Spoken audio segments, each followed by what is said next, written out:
Good morning and welcome back to Ribbon Candy Hooking. I'm Deanna. I screwed up the login. I screwed up the. Hey, it's me. I screwed it up. I'm sorry. I must have clicked on the wrong box because I was like, knock, knock, nobody's here. Good morning. Happy Monday. Great to see you. Welcome back to Coffee Time. It is going to be a great couple of weeks on Coffee Time. I think for the rest of the summer, we have some stellar stuff going on with content, with guests, with visits. There's a lot happening right now. It is cuckoo for Cocoa Puffs time. Linda, good morning. Great to see you. Robin, good morning. Great to see you. I love seeing the photos of you on Facebook. Sharon, hello in Vancouver. Jane, good morning. You are on stormy day there in Wales. You know, I was so sad when I watched the news this morning. I guess if you're in the Northeast, you know that there is a possibility, and maybe other places too, of flash flood warnings. And one of my favorite towns in the world, Cold Springs, New York, right? Cold Spring, right? Not Billy Joel's Cold Springs Harbor, Long Island, but Cold Spring, New York, that's on the Hudson. Massive flooding. If you've been to that town, it is one of the most quaint towns. Little old Main Street with little inns and restaurants on both sides, tons of antiques, side streets, beautiful old architecture, an old inn at the bottom of the road right on the river, and a tunnel, very sort of London type tunnel that goes under the Thames, if you would want to, or to at least come up to look at the overlook and see the incredible view. There's video of that just flooding. It's like a disaster. And in that tunnel, it's all hand painted with murals. And oh my God, I hope that they're going to be able to control the water soon. I don't think that it's the river flooding. I think it's the coming down off the mountains because it's also very steep mountains right there. Ah, crazy times, crazy weather, right? That was unexpected. Seeing that on the news and going, oh my God, that's Cold Springs. I think Cold Springs. There's a cute little B&B there called, I think, the Pig Inn or the Pig Hill Inn or something like that. So cute. Good luck to everybody who is in a crazy weather belt where you're having crazy weather, extreme weather, wet weather, dangerous weather, flood weather. I mean, it's such a fun time right now. Linda B, great to see you. The deluge has passed. See, I haven't gotten a deluge yet, but in New Jersey you did. Yeah, exactly. We're all thinking the same thing, watching the news and thinking this is really very touch and go in a lot of places. Hello, Linda H. Good to see you. Judy, good to see you. Just smash that button while you're waiting. Thank you. Melissa, great to see you. Good morning. I always love seeing your photos too. Melissa, how's it going with the live hook in and your work hanging and you're actually in that space during the day, like the gallery space, hooking and showing people how it's done? You sent me some beautiful photos, so I have a show coming up on that on Wednesday. I think we'll do that on Wednesday, but I want to hear more about that. I'll touch base with you a little bit later, too, on a personal note. And Cat's Gallery, great to see you. Good morning in Southern California. Heat wave coming. Oh, I'm sorry. I hope it's manageable. Jane says, crikey, I bet that'll be hot. Yeah, I bet that will be hot. Oh. Joyce, good to see you. Good morning. Dave, good morning. Great to see you. Wendy, good morning in Western Pennsylvania. So, all right, let's. I want to pick up where we left off on Friday. I'm having a bit of a busy time. I was just gone overnight on Saturday because I was celebrating my sister's birthday. Went over to my mom's and had some sushi, and then we went to see the Indiana Jones movie, which was, I thought, fantastic. I absolutely loved it. Harrison Ford is still so sexy. I'm just going to say it. So is Antonio Banderas. It was very exciting. I was really moved by the way, I don't know if you've seen this movie yet, but you know, for a huge part of the movie, they had Harrison Ford as a quite young man.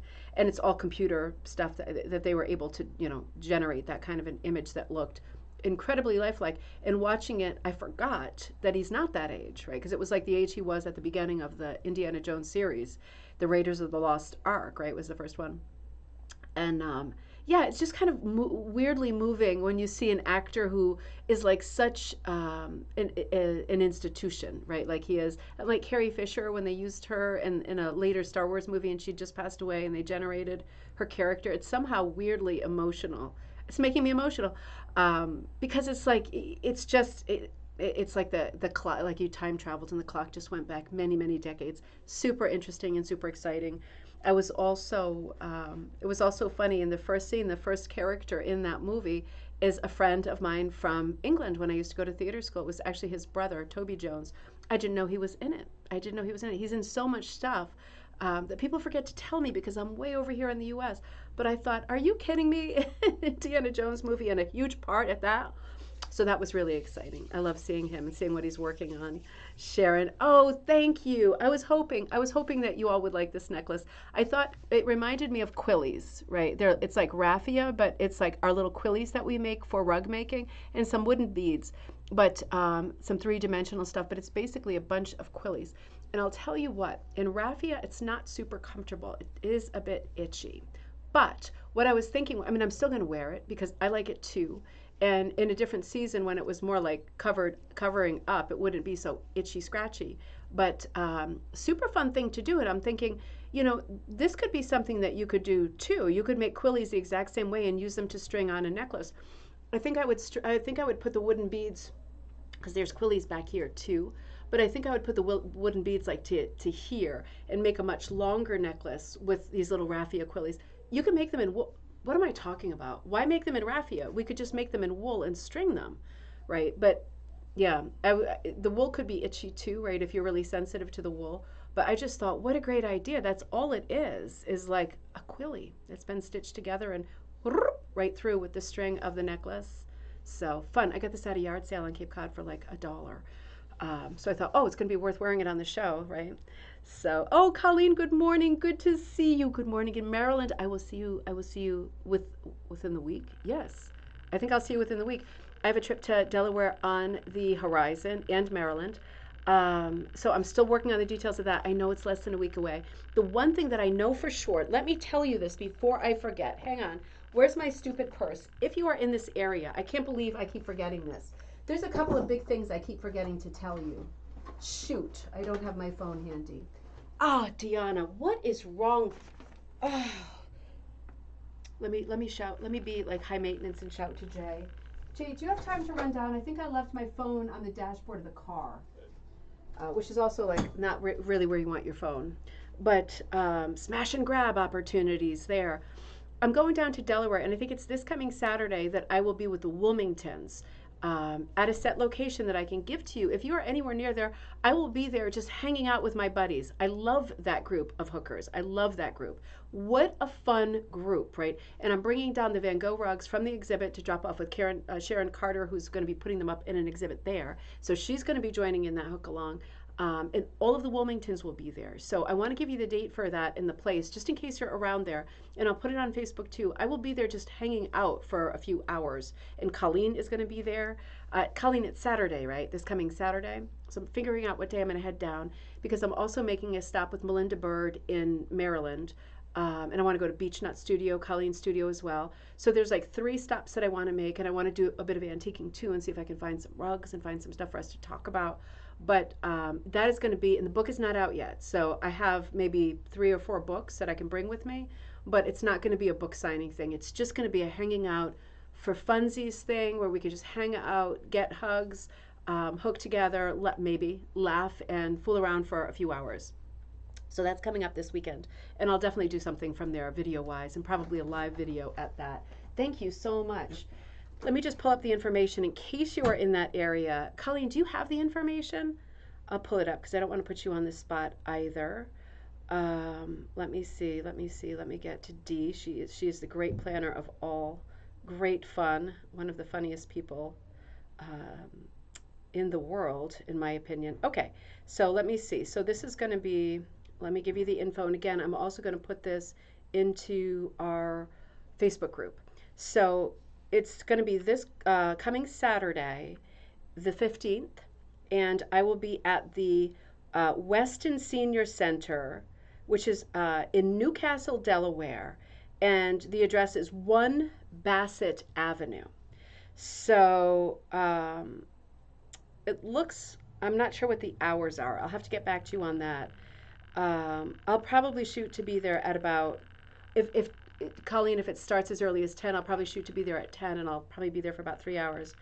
because I'm not sure if I'm headed back the same day. But that's something fun. And if you're anywhere near there, I would, and Dee said that you can absolutely come, whether you are in that group or not, come and have fun, get together, look at projects, and just be together, right? So open to absolutely everyone, in other words. So that's coming up. Another thing that I keep forgetting to tell you that is very, very important and a large overarching project is, have you noticed in our Facebook group, which is Rug Cooking and Punch Needle Club, that the astonishing rugs of Joe Moore are coming to the Ribbon Candy Hooking store. So that's an announcement, and you will see a lot more of that. I covered him a lot a couple of cocktail nights ago. He's a Canadian artist, really, really astonishing. Joe the Flower Guy .com, I think, is his website. I'm just going from memory, but I think that's right.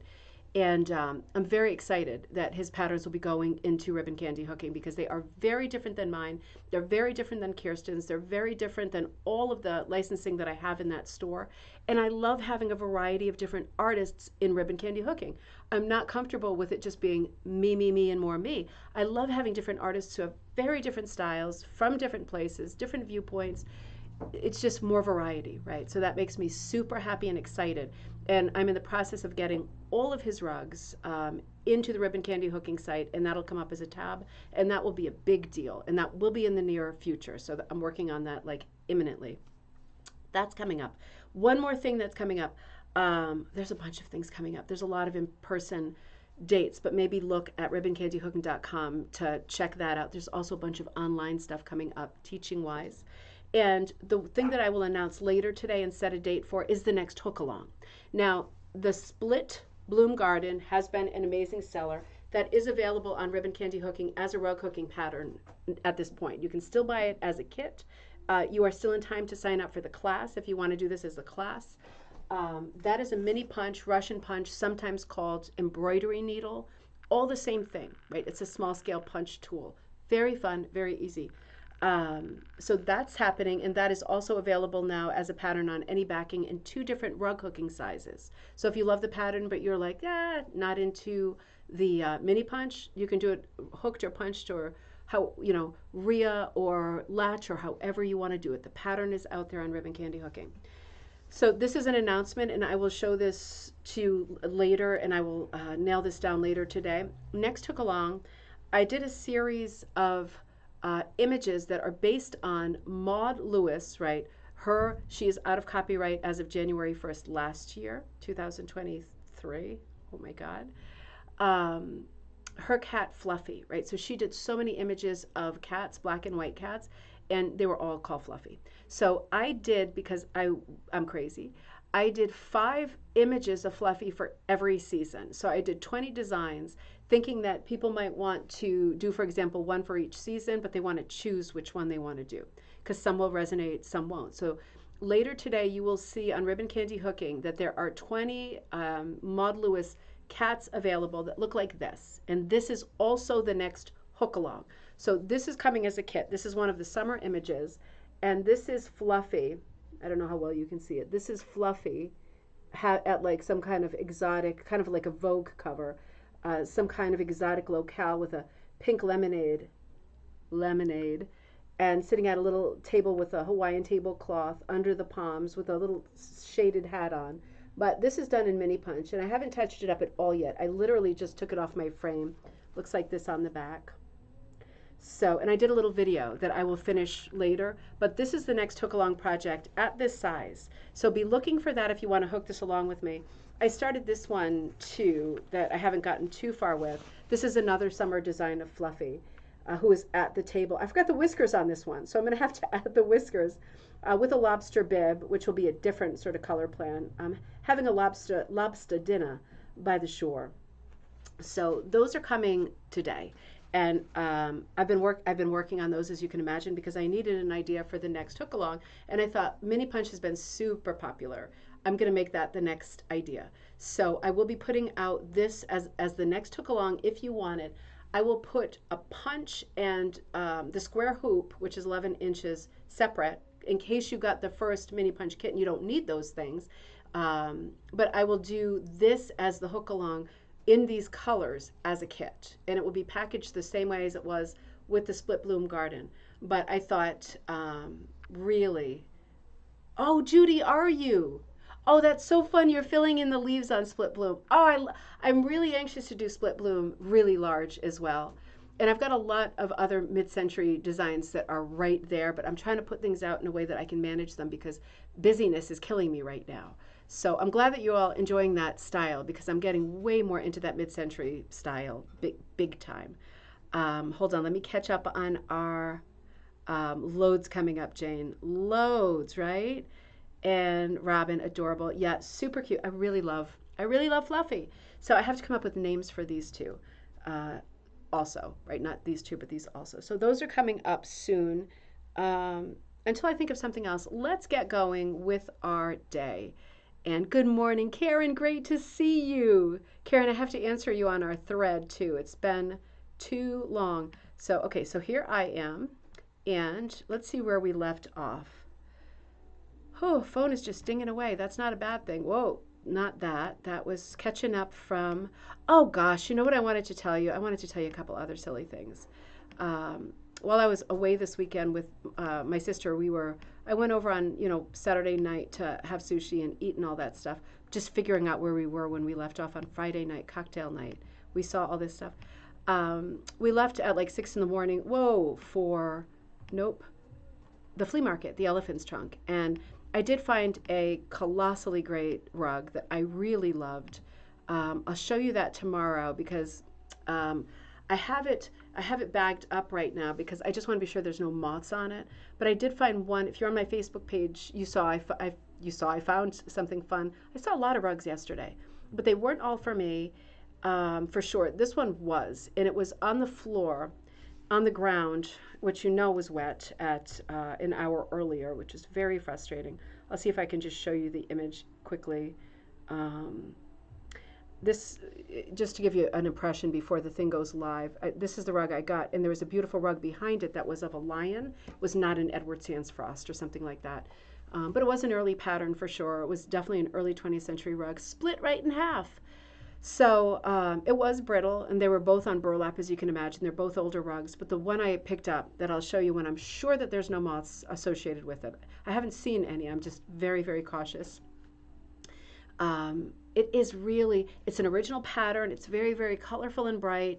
I looked at the other one that was split, and I thought, I'm going to take it. I'm going to take it, and I'm going to figure out what to do with it later. We're selling a lot of the rugs that we pick up, right? Jay posted a bunch of them yesterday and over the weekend, I think, while I was busy with my sister. But yeah, we have a lot. I just can't, I'm at the point where I just can't leave them in the grass when they are good rugs and they don't have fatal damage yet, right? For $40, it's like, I'm taking it. That's like a huge rug. It's beautiful. It's not a commercial pattern. It's someone's original design, someone's idea that they must have sat there going, oh, red for a flower. I'm good. Let's keep going. And made a bunch of red flowers on this one rug. So beautiful. So I can't, for $40, I can't leave that for someone to step on and split it in half, or for it to get pulled out next week and soaked at 5 in the morning. So yeah, so I found a bunch, and we found a few nice stores where I got some beautiful supplies. For projects that I'll do videos for coming up in the near future. Somebody posted, who was it? Melissa, it might have been you I think it was you who posted in the Facebook group and said, how are you framing your work? Melissa, that was you, right? And I forget, there was another buddy who answered and said, Leslie, I think, this is what I had framed lately. Well, she did it herself with the stretcher bars, right? And she just wrapped around so you get no edges at all, and it's a wall piece. It was a beautiful lighthouse. Kirsten, great to see you. And yeah, so I'm going to do a video on that. I said after Delaware, because we should know how to, if we want to, very inexpensively put together stretchers like you're making a canvas as an artist, right? Just putting them together to the right size to fit your piece and just stapling it behind, but doing the envelope on the corners, right, so you don't have extra fabric. We're going to do a video of that so we all understand how to do that, and it is super straightforward. Can't mess it up kind of a thing. Judy said, my daughter and son-in-law just bought his first home, a cute little mid-century, so this is a perfect housewarming present. That is perfect. That is perfect. It's very in that style, isn't it? All that whole mid-century look, so much of it is right teetering on the edge of the brutalist movement, right? That was a British movement, but you get very sharp edges, very sharp pieces, unexpected sharpness, right? And you see brutalism more obviously and visibly in sculpture. I love brutalist sculpture. I do. It's so weird that I would because it's so wacky and I'm so traditional, but I love brutalist sculpture. And I love bringing that kind of shape into traditional rug hooking because it's different and it's unexpected. But weirdly, it still feels historic. You know, it doesn't feel like a real contemporary departure from because I'm not a huge contemporary fan. I prefer even a wacky style like brutalism to like the contemporary style. So I think that'll be perfect, Judy. I think that will be absolutely perfect. I know summer hours are still tripping us up, right? It's hard for me to remember too. Now I think this was one of the last things that we looked at. Yeah, I think we saw that one. That was a hit or miss. We did that Friday. We definitely saw this because remember we were deep in that conversation about what if you wanted to make it look a bit cleaner with all of that white? What would we be painting on with? Right, with a toothbrush or whatever your method of choice was. And I think we ended on this piece, which is an extraordinary hit or miss piece with very irregular symmetry. I mean, there's symmetry for sure. Symmetry is not the problem for me. Proportion is the problem because I would be expecting these scrolls in the corners to be smaller and the central motif of the floral medallion to be bigger. And it's reversed. Doesn't mean there's anything wrong with that. It's just unexpected. And for me, the fact that that was so unexpected makes it very appealing to me, very appealing. The colors, looking at this hit or miss, remind me of the multicolora, the Guatemalan rug hooking kind of mission, right, that exists today, they're making rugs today. Just color-wise, it's reminding me of the way that they work, which isn't a surprise because these are old 19th, early 20th century folk rugs. And all of these, by the way, that we're looking at in the next few that we will see are from an eBay seller called AreaRugsNYC. And the multicolorist, of course, is doing, I'm going to come back to that in a second, working in the folk style as well. I'm pretty sure that they're using hooks now, but originally they weren't using hooks. They were using maybe crochet hooks. I'm not sure what they were using. But they weren't using rug hooks until people gave them rug hooks, and now they're supplied because their business is really visible and taking off now. And that's been a great thing for these ladies in Guatemala who are working on rugs and doing some beautiful contemporary folk art. Now, this is the next rug that I want to look at in our sequence. Again, this is a rug from the same seller on eBay, and I will remind you or tell you if you weren't with us on Friday night for cocktail night. These are high-end rugs. Right, so these are, I'm guessing, based in New York City, based on the name. You could perhaps look at them if you are in the market. These are really large rugs. So this one is 10 feet by 8 by 9 feet. Now, that is like, even on the small side, almost twice as big as me. I mean, it's a massive rug. This is only, and I'm not being sarcastic because this is a massive, I think this is the biggest rug we've looked at, $11,560. So you would fully expect to pay that if you were buying like a Killam rug or some kind of a woven rug, right? Particularly an older one that was special.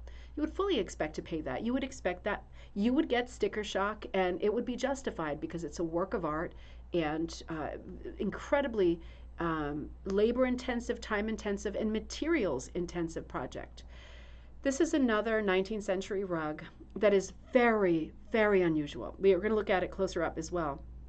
But let's just take in the composition for a minute because there's a few things that are going on here. And I'll just remind you again from Friday night, the conversation that at this time, beginning of rug making, starting around the 1860s, not immediately, but a decade or two later, we start to see commissions happening for large hooked rugs. And those commissions were, as far as I know, always executed by men. I shouldn't say always, but the examples that I've heard, it's always been groups of men working together at the same time on the same rug, designing it, sourcing the materials, and delivering it according to an agreement, like a contract. You want to buy this rug, these are the motifs you want, this is the kind of color scheme that you're looking for. We're going to make it for you in this impossible timeline. And it sounds like it was always an impossible timeline, but that's what they did and sold a lot of rugs that way because we don't always see rugs this size. We hardly ever see rugs this size that are made by one person. I can think of one or two exceptions in the 19th century.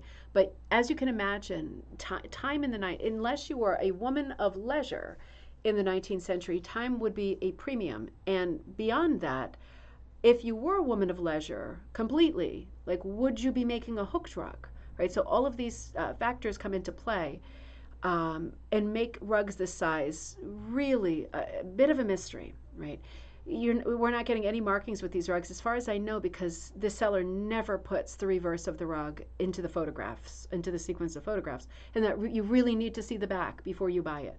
Because if you see some kind of weird commercial mesh on the back, and this is somehow a wacky reproduction, so unlikely, but because there's not a huge demand for these in any world right now, but you would want to know, wouldn't you, for 11,560. So things that are interesting about this rug, many things. Let's look at them together. And if you think of some, drop your comments into the thread too. Corners. Corners are very understated because we have got a very Baroque, it's a simple scroll, right? But it's a standing scroll. We hardly ever see that. We see the standing scroll interrupted with flowers. We hardly ever see flowers and scrolls interacting this way. Very primitive. They are not touching each other, right? They are just kind of standing at attention, almost like an open heart, more like brackets than scrolls. Really beautiful border, very fine and fancy border. And I would expect to see in the corners of the rug, particularly in the 19th century, a really heavy motif to anchor the corners, right? You put your picnic blanket down on the beach or at the bandstand so you can come back later and it hasn't blown away. You're going to put something heavy on the corners, right? You do that with design too. These are very willowy little flowers on the corners, a little trio of flowers on a fragile little stem, very filigree, very fine in between these very heavy scrolls. They are outlined in what looks like gold or khaki green, but really unexpected. It's not doing anything wrong. It's giving me kind of the reverse of a picture frame effect where I expect to see something in the four corners. It's giving me the reverse of that. It is really beautiful. It's unexpected. Things that are unexpected with this era of rug are giving the rug value, right? Even if it's not super successful in terms of black and white design, which I don't subscribe to or believe in, there is such a thing as good design and bad design, and typically you wouldn't take the corners out and make them weak. But in this rug, it does kind of work. And I think the reason it works is because of that inner motif of scrolls, that really dark greeny gold scrolls. On the inside, it kind of mimics the corners, right? Because it's weak at the corners. And we do get a strong north, south, east, west pull with that golden frame in the center, the heavy one. But we don't get a corner motif. So it's kind of the corner being a bit weak in terms of design is kind of mimicking the shape of that inner border. And I think that makes a lot of design sense. Other things that are going on that are extraordinary for me, the whole rug is off-white in the background. In the center, it looks like they tried to go a little bit more ivory and less like stark white. Of course, the colors could have changed over the years, but it doesn't look like a lot with this rug. It looks, we'll see better in the close-up pictures of it. You can see that they bracketed, in terms of hooking, they bracketed off the outer border to hook it because you do see a line, but they use the same colors. So that's unexpected. You know, I wonder if they just did that border line to separate the inner picture as a matter of routine because that's what they always did. Judy says such single shading. Yeah, absolutely. It's not realism, right? They're just filling in flowers. It's very graphic. It's very colorful. It's very primitive and it's very folky. And this, to me, this is just the best category of rug of this age, particularly. The use of the cherries too, right? Or red flowers, right? The red dit dots, I think are very mysterious because there has been a push to do these flowers. There's two kinds of flowers, the round padula type flowers and then the petaled kind of poinsettia shaped flowers. So there's only two kinds of flowers in here. Actually, no, if you look at the inner motif, those almost look like lollipops. They're pushed so close together, and I love that. I love that they're blue, and the same flower that we're seeing around the border is more pinky red. But look at that inner sort of concentration of balls that are flowers. Look to the right and left. and you see a really faded flower that is a petaled flower, very subtle, subtle single shading. Yeah, exactly. That looks like the same as the petaled flower, but with rounded edges. So that is a third style of flower. And then to be fair, if you go north and south of that center clump of flowers, you get kind of a bud style flower. So that's four styles of flowers. That's not a lot, right? It's really mainly the two that we're seeing. So it's very simple in terms of design, but then the addition of these cherries, unexpected. A little bit of Morse code around the edges. The top and bottom, north and south, we get like the three cherry shapes with beautiful sort of feather scrolls or leaves. And then east and west, we just get the cherries with no leaf, right? Just on their own. And to me, that looks like going up, hit the button for the 15th floor, please. You know, it's odd to see three dots together like that, boop, boop, boop. And I love it. I love it. It's very unexpected. It's very odd. Odd for me is good, right? Because in looking at a rug like this, we're also, let me get closer to it too. We're talking about the thought process of the people who designed it, the people who hooked it. Because whatever lines you put down, and to be honest, it was probably stencils, whether they were tin or cardboard or paper or whatever, newspaper. Designing it is one thing and executing it is another. So looking at all these details, it really is fun to think about how it was executed, right? How they went ahead and hooked it, because I would seriously doubt that this is the work of one person. I don't know, and we probably will never know unless this rug is found in someone's diary described to a T. We won't know, or unless there is a big thing on the back with the provenance of it, but it's certainly not in the pictures, so I wouldn't be expecting that. This is that center concentration. And instead of having the flowers touch each other, they are putting the white background lines, dividing it so the colors do not touch each other. Flowers touching each other in this rug seems to be something that the artist did not want, because if you think about the border as well, did not want that in the border either, right? The scrolls and the flowers are not touching. It's just an aesthetic, right? It's just an aesthetic. They were thinking very flat. And because of that, because we're not getting a lot of overlap, it does make me think that this pattern was laid out with stencils. Because with stencils, you don't touch, do you? Unless you're working on a theorem or something like that. But with stencils, you don't touch. And that makes a lot more sense to me, that it would have been drawn by going, okay, give me the circle one now, or give me another scroll. I got to put one more over here. It seems more likely that it was done that way, because I feel like if it was drawn out as a drawing, I don't know that there would be such a desire to outline everything and maintain the space around every single motif. You know what I mean? Just my opinion, but I don't know. Looking for clues, right, is what we do. Moving on to this rug. So this rug, it isn't cropped, right? This is the full picture of it. This is the size of it as far as I know. Might be wrong in future pictures, but this is the complete picture. This one is 11,400. Now, let's talk about the things that are extraordinary that are happening in here too. If this was just a plain, and remove the word plain from that sentence, that was rotten. If this was just a hit or miss rug, maybe also remove the word just. We do see a lot of hit or miss rugs that are checkerboard, right, in nature, right? Some stripies going up, some going sideways, like a basket weave. We see this a lot in rug making. We see it as a central motif to fill a field. We see it as an outer border. We see this a lot. We see it as a checkerboard. This is a checkerboard. But in this case, what is going on here that's so wacky? It's a checkerboard, but either the person started 1, 2, 3, 4, 5. There's 5 motifs here that break the checkerboard. The border is exactly right, right? On, off, up, down, up, down.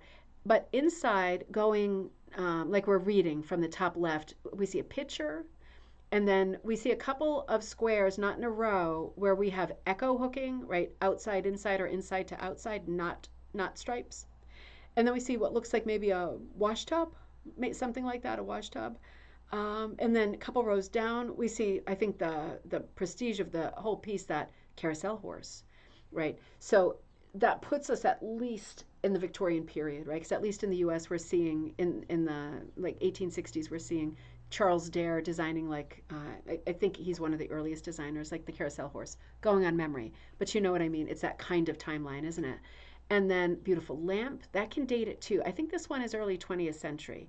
Um, they're showing us, and just for the sake of completion, what looks like a cheese board or a cutting board or some sort.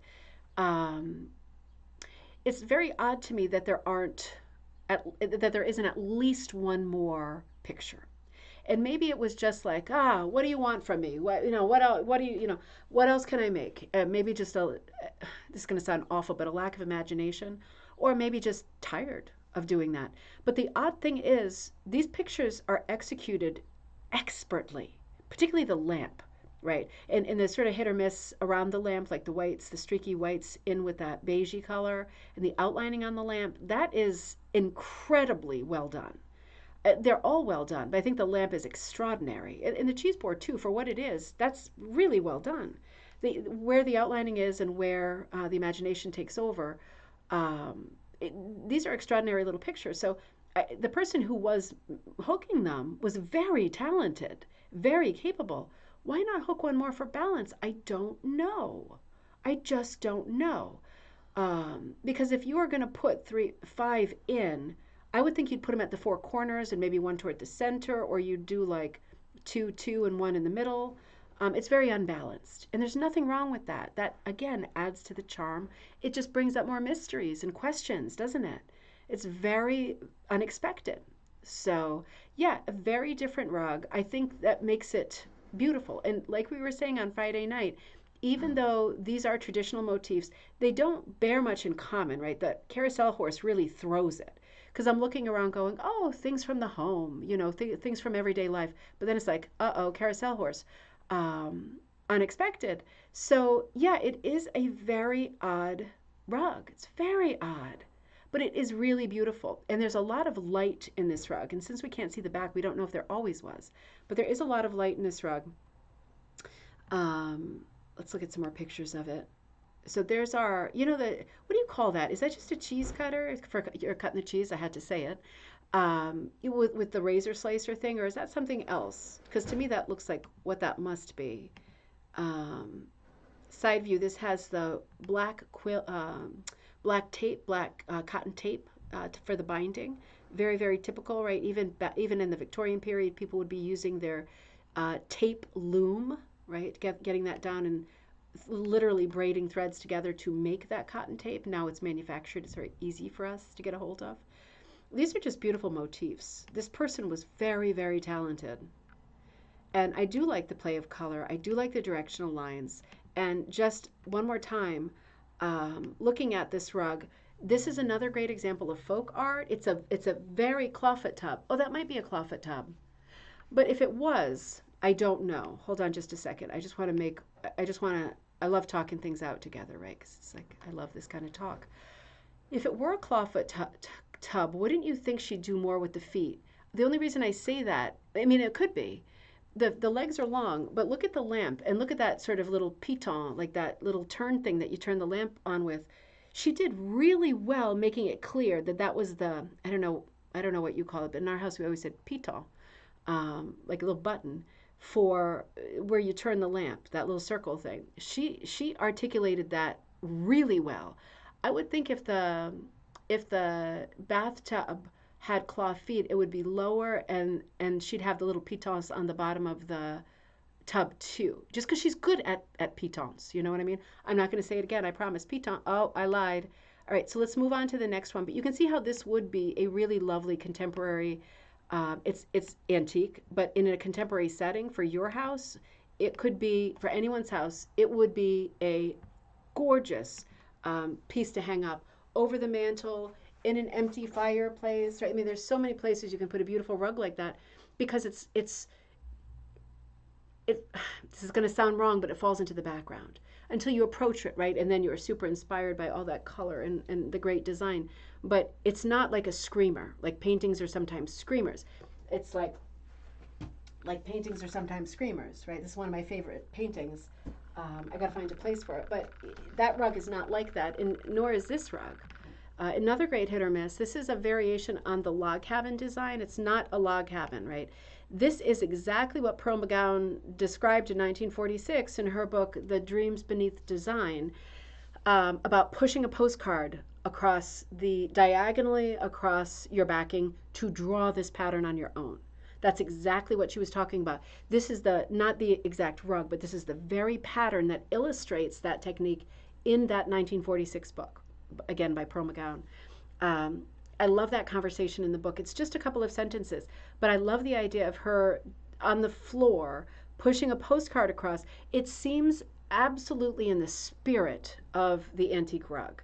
I just love, because she became so associated with the business of rug making and rug hooking, that I, for myself, my favorite era of Pearl McGowan's life was when she was running all over the globe collecting ideas and inspiration, and literally collecting rugs to peel the pattern off,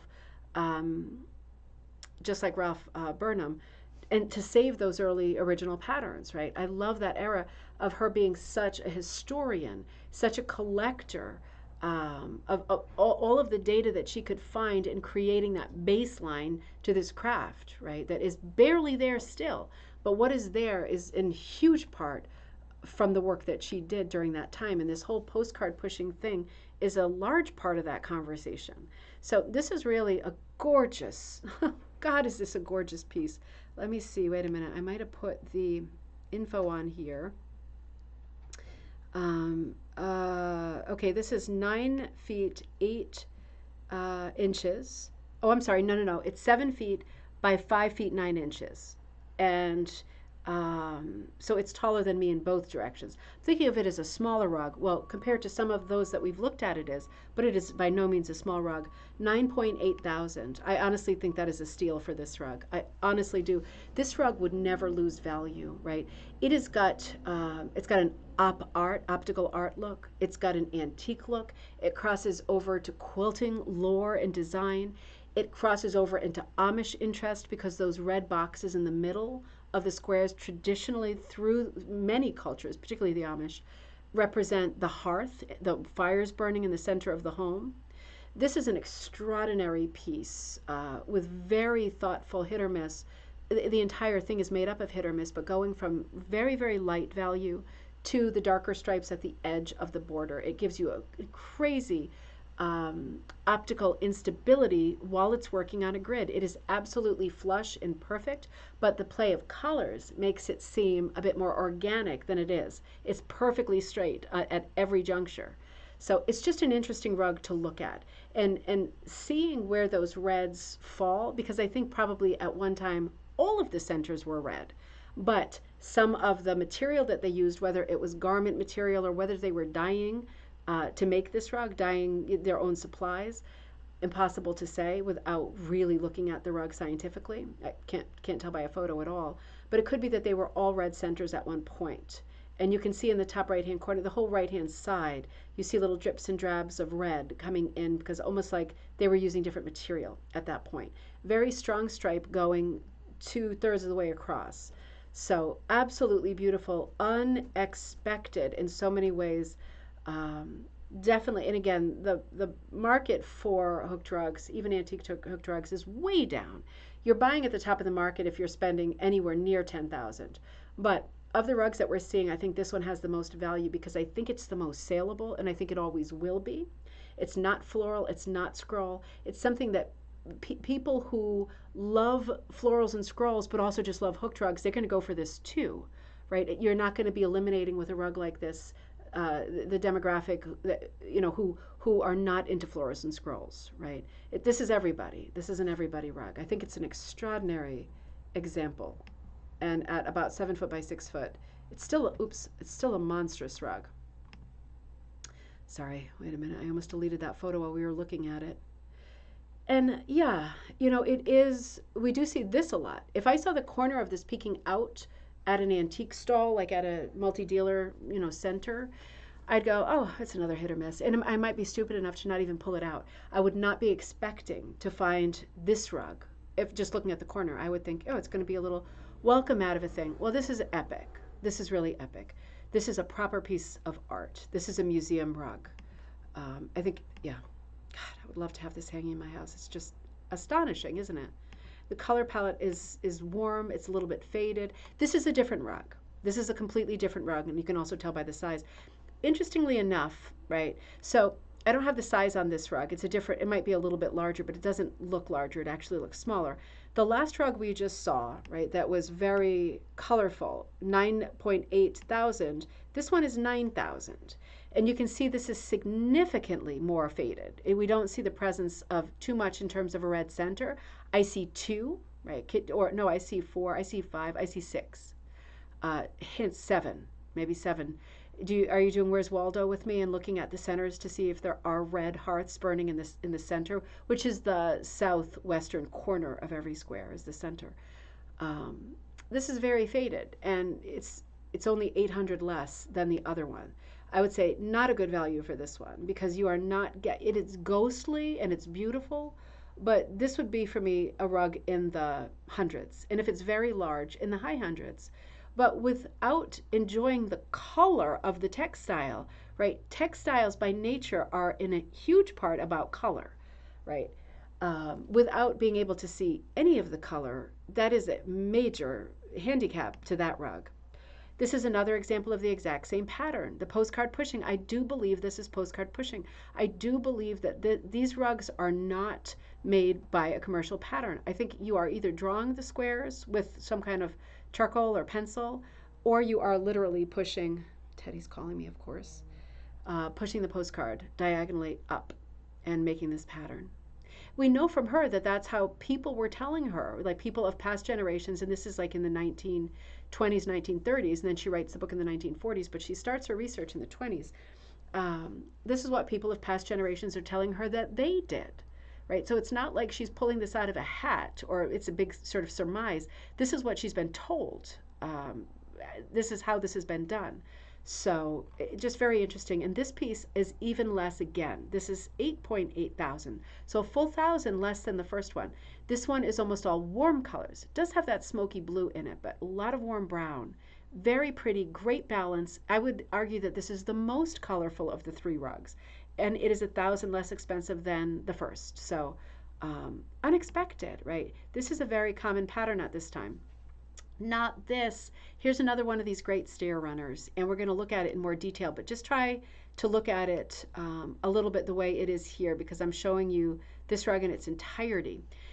This is a stair runner that includes treads and risers, right? So it's all connected. It would go ba-boom, ba-boom, and you'd either tack it down or put a rod, into the kind of shoulder or neck of each step so that you didn't just trip on it and it wasn't a slide.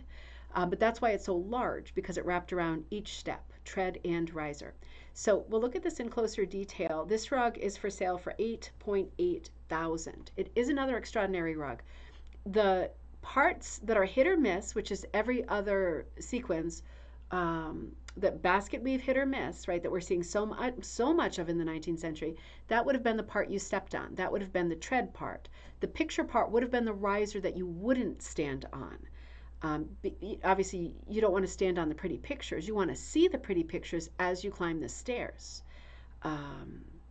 Absolutely astonishing, these rugs.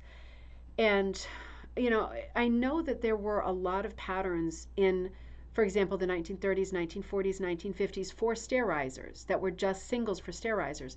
It's not impossible that people used, I would place this 1920s, 1930s, this rug, personally, that's where I would put it. It's not impossible that people used a collection of these small burlap patterns and sewed them together. It's not impossible at all. I don't think that this rug is an example of that because from riser to riser, I don't think the designing is good enough. And again, folk art, right? Who cares? It's supposed to be folk art. It's supposed to be naive. It's supposed to be untrained. That's where the charm is. That's where the value is. But at the same time, I love it too, Karen. 8.8. Absolutely beautiful. At the same time, if someone was selling a pattern, they're usually quite good, right? They're usually quite good. These are, they're very sweet, right? Just a scattering of leaves, right? And then just a sort of branch of leaves. There's nothing wrong with the designing, but I think it was designed at home. Little spray of flowers. And whoever did this was an excellent designer and artist. Um, but they're not striking me as commercial patterns strung together. Little garden gate, right? Little covered bridge. This is giving us a clue as to location. Not really, I guess, New England or maybe like the Midwest, right, where we know there to be a lot of covered bridges. But it could be that there are hints. Remember when we read that book? Oh gosh, Sold to the Woman in the Green Hat. Do you remember that episode from 2 or 3 years ago? I read that whole chapter to you where the author of the book, what was her name? Emma Bailey. She, God, my memory is still so good. I'm so proud of myself that my brain still works sometimes. She gave a whole account in one whole chapter of that book. She was the first woman auctioneer, at least in Vermont, if not like in the country. And it was all about her adventures as an auctioneer in the mid-century. I think it was the 1940s. And one whole chapter is spent where she talks about designing and putting together a stairway hooked rug that she then executed with her, I think, daughters, plural. But we read that out loud on coffee time. Sold to the Woman in the Green Hat. That is one of my favorite books of all time. It is so charming. So some of the imagery that we're catching in this piece, I'm trying to figure out where we are in the slideshow. Hang on. Oh, technical times for Mama. There we go. Oh, the frog is very good, isn't it? The frog is very good, but the one tree with the birches or aspen, not so good of a design. Nothing wrong with it again, right? I think she ran out of color halfway through too, unless she's trying to do a horizon. Same with the frog. But the frog is excellent, you know. The frog really is excellent. Just a mishmash of designs, right? And the bunny eating his carrot. He's like in a field of gray, and then a lot of clover outside of the carrot. Beautiful rug. Really beautiful rug. Let's look at one more before we stop for the day. Another hit or miss. This style of hit or miss, it's like a wiggle or a wobble hit or miss, right? Because it is basically a diagonal, but you wobble the diagonal. And it's very organic. You're not going to get it perfect, nor should you try. I think the charm is in it not being perfect. It has a lot of motion. It has a lot of energy, right? Looking at this rug, it's like it has a lot of energy. It is an absolutely beautiful variation on a very straightforward hit or miss, and they have kept the grid. And I think the grid is really interesting here because I feel it would be a lot less effective. And the grid, it seems to be in a faded black. I don't think that's brown. I think that's faded black. It creates kind of Spanish or Moorish tiles with this wiggle of a diagonal. It's absolutely beautiful. It's another rug that will never be out of style. I can guarantee it. Never. And handmade, probably completely hand designed, probably making it up as they went along, possibly with a stencil. All you need is one shape in every square and drop that grid over it. This is a very easy design to execute. You really don't even need a pattern. It looks like agate where each of the four corners meet. It absolutely does. It looks like any kind of a geode where you cut it down and you've got all of these echo wiggles. Let's stop there because we are right at, no, let's do one more. So that was an extraordinary rug, right? That was an extraordinary rug. I don't think I gave it its full due. But if you are a beginner and you're thinking, oh, I would just like to do something small that's not too tricky, just do 4 of these, right? Do 4 of them or 9 or something. And repeat pattern, Sharpie, just one line in each box, and then you just follow it. You just need to hook that one wiggle line, and then you just follow it. And is every compartment or every cell going to come out identically? No. And it shouldn't, because if it does, it's going to look like you got it at Home Goods. You want it to look special and different and handmade. At least I think you do. I love that rug. This is another very odd rug, 7,000, right? So this does cost a little bit less, I think, as it should. This is 9.6 feet by 4.6 feet. So this is another astonishingly large rug. It's very irregular. And this is a great example of a hit or miss abstract.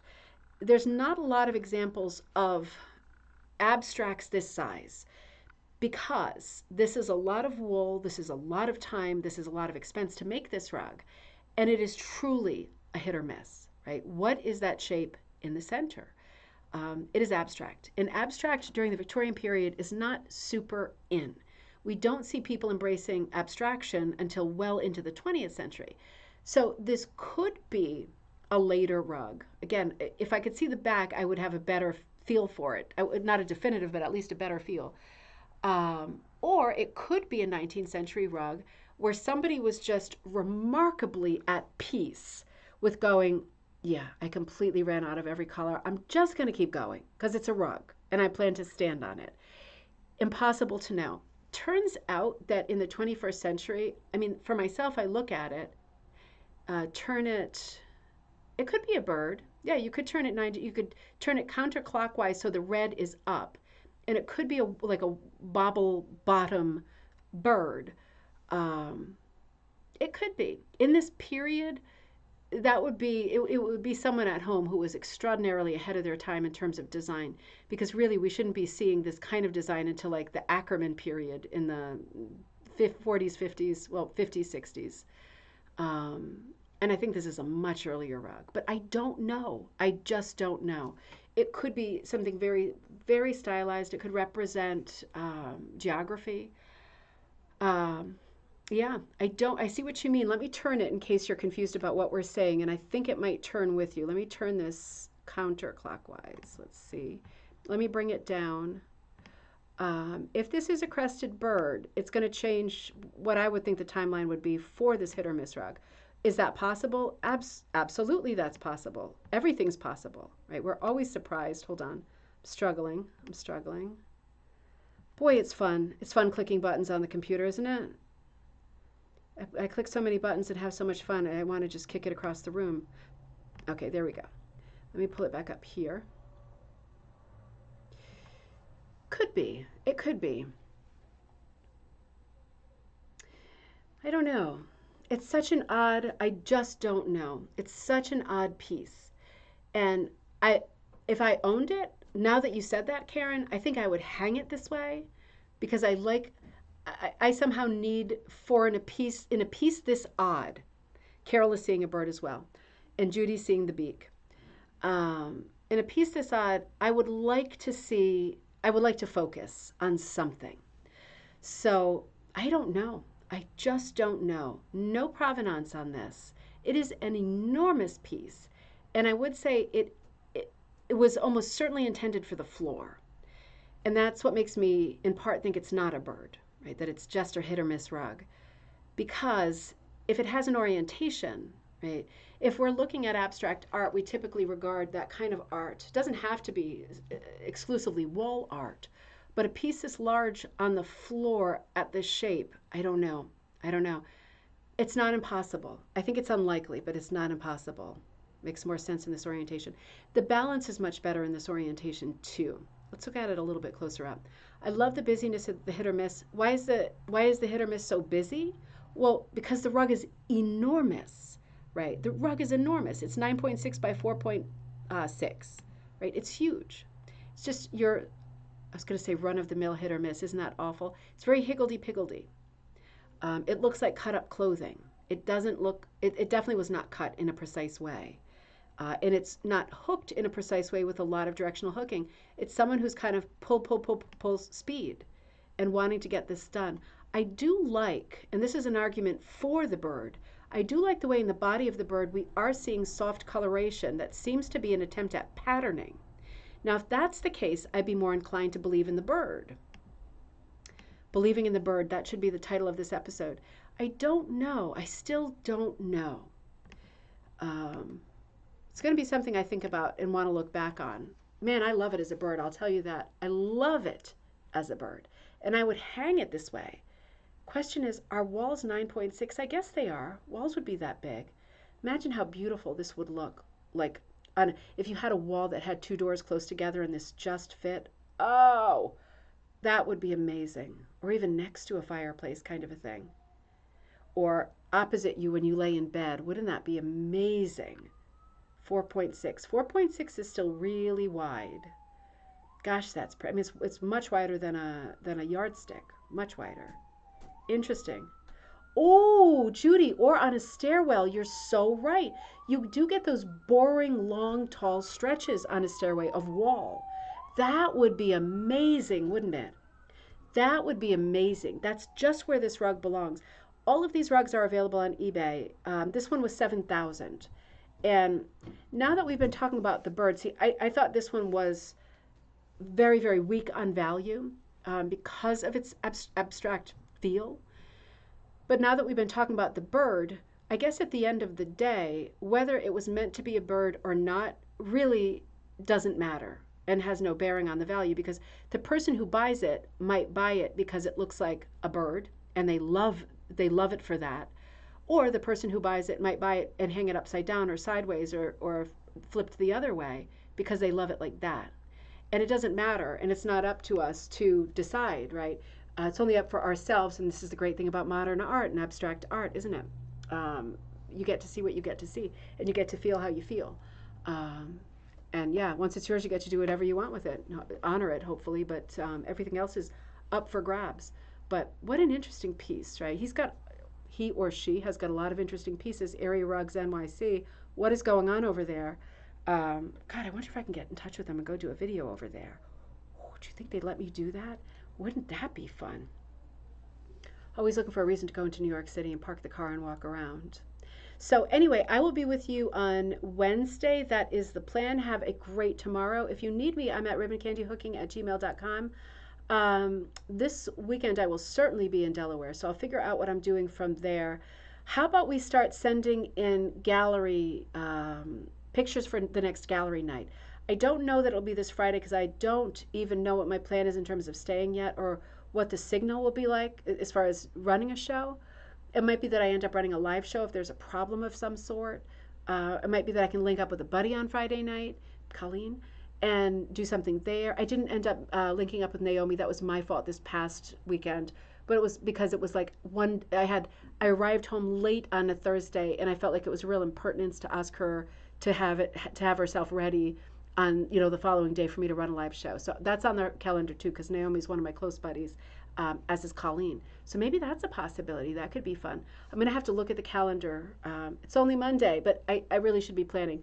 I'm going to bring you something for sure on Wednesday, Sunday, and there's going to be probably a lot of videos this week. So be sure that you're subscribed to the YouTube channel, Ribbon Candy Hooking. That's easy. And be looking on our Facebook group, Rug Hooking and Punch Needle Club. Be looking for the next hook along, which is the Maud Lewis cat, right, done in mini punch.